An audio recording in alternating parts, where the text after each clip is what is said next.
حضرت عبداللہ بن حذافہ جہاد کر رہے تھے، روم کے عیسائیوں نے گرفتار کر لیا، 1000 آدمی نے مل کے پکڑا، گرفتار نہیں ہوتے تھے صحابی، 1000 آدمی نے گھیرا ڈالا، گرفتار کر کے لے گئے۔ اور جب بادشاہ کے سامنے گئے تو وزیر کہنے لگا بادشاہ بندہ بڑے کام کا ہے، اگر ہمارے قابو آ گیا تو فائدہ دے گا، صحابی ہیں حضرت عبداللہ بن حذافہ، حضرت فاروق اعظم کا زمانہ ہے، اگر قابو آ گیا تو فائدہ دے گا۔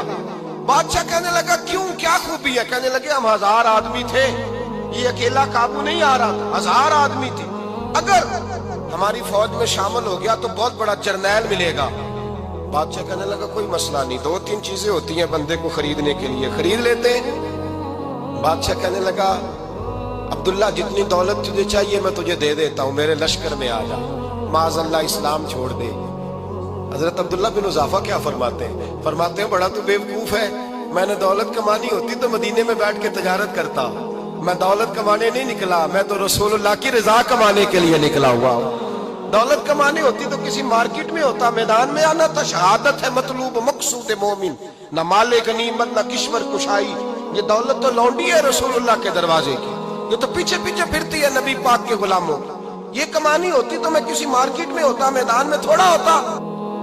عبداللہ بن حذافہ سے ایک دوسری چال چلی، کہنے لگے میاں عہدہ جو تجھے چاہیے، میں بادشاہ ہوں، میرے نیچے جو عہدہ تو کہے گا وہ تجھے مل جائے گا۔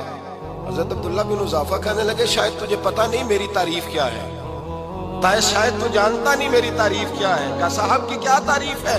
کہنے لگے میں رسول اللہ کا صحابی ہوں، اور کائنات میں سب سے بڑا عہدہ مصطفیٰ کے صحابی ہونے کا عہدہ ہے۔ صحابہ وہ صحابہ تھے جن کی ہر صبح عید ہوتی تھی، خدا کا قرب حاصل تھا، نبی کی دید ہوتی تھی۔ فرمایا میں نے حضور کے جلوے دیکھے ہوئے ہیں، مجھے عہدے کی ضرورت ہی نہیں، اور میں نے عہدہ لینا ہوتا تو میں سیاست کرتا، میں تو شہادت لینے نکلا ہوں میدان میں، عہدے کا میں نے کیا کرنا ہے؟ اب بادشاہ کہنے لگا اسے قتل کر دو۔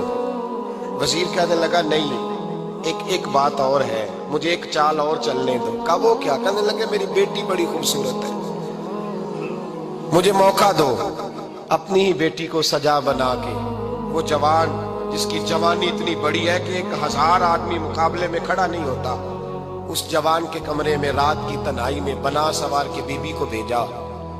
بی بی کہتی ہے میں ساری رات بن سور کے اس صحابی کے کمرے میں بیٹھی رہی، لیکن یہ کیا شخص تھا، ساری رات ہی مصلے پہ بیٹھا رہا، ساری رات ہی، کچھ دیر تھک جاتا تو یہ کریم رسول پہ درود پڑھنا شروع کر